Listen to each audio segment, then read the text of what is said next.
कहानी वंगा का राजा और बूढ़ी माँ। ये उस समय की बात है जब बांग्लादेश को वंगा कहा जाता था। वंगा एक समृद्ध और सुंदर राज्य था। चारों ओर हरियाली, नदियां, मंदिर और खुशहाल लोग। वहां के राजा राजा वीरेंद्र और रानी रूपवती अपनी प्रजा से बेहद प्रेम करते थे। वे किसी को दुखी नहीं देख सकते थे। जो भी उनकी मदद मांगता वे तुरंत सहायता करते। राज्य सुख समृद्धि से भरा था, लेकिन एक कमी थी। राजा और रानी की कोई संतान नहीं थी। उन्होंने सब कुछ आजमा लिया, यज्ञ करवाए, मंदिर बनवाए, साधुओं से आशीर्वाद मांगे, लेकिन किस्मत शायद कुछ और चाहती थी। रात के समय अक्सर महल के अंदर से रानी के रोने की आवाज आती थी। राजा उसे समझाते हुए कहते, रानी, शायद ये ईश्वर की मर्जी है। लेकिन रानी का दिल मां बनने की इच्छा में तड़प उठता था। सालों बीत गए। राजा अब थक चुका था। कई लोग दरबार में सलाह देते, महाराज, दूसरा विवाह कर लीजिए ताकि वंश आगे बढ़े। पर राजा दृढ़ता से, मैं अपनी रानी से प्रेम करता हूं। अगर संतान नहीं है तो यही ईश्वर की इच्छा होगी। इसी तरह समय बीतता गया। एक दिन का मोड़, एक सुबह राजा दरबार में बैठे प्रजा की बातें सुन रहे थे। तभी द्वारपाल ने घोषणा की, महाराज, एक वृद्धा महिला आपसे मिलना चाहती है। थोड़ी देर बाद एक बूढ़ी माँ अंदर आई।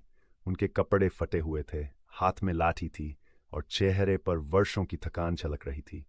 धीरे धीरे कदम बढ़ाती वह राज्यसभा के बीच पहुंची। राजा ने उन्हें देखकर कहा, अरे ये कैसी अवस्था है मां?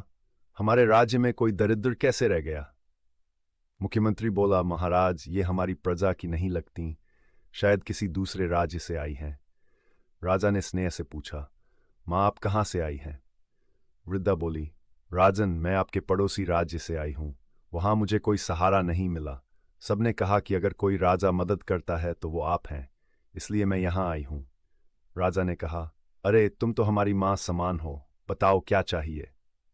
बूढ़ी मां मुस्कुराई, मुझे ज्यादा कुछ नहीं चाहिए, बस एक छोटी सी जगह चाहिए जहां मैं 4 बल्ली की झोपड़ी बना सकूं।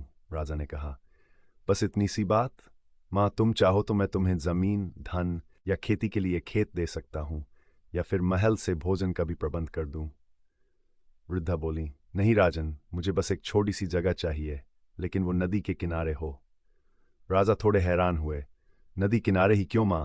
वो बोली, क्योंकि सुबह जब सूरज उगता है और शाम को डूबता है तो मैं उसे देख सकूं, पक्षियों की चहचहाहट सुन सकूं, बस वहीं मुझे शांति मिलेगी। राजा ने तुरंत आदेश दिया, ऐसी जमीन तुरंत दी जाए। और इस तरह वह बूढ़ी मां नदी किनारे रहने लगीं। लेकिन किसी को पता नहीं था कि वो साधारण स्त्री नहीं, बल्कि उस राज्य की किस्मत बदलने आई थीं।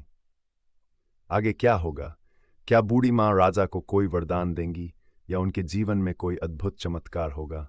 आगे की कहानी जानने के लिए चैनल को सब्सक्राइब करें, वीडियो को लाइक करें और अपने सुझाव कमेंट में ज़रूर लिखें।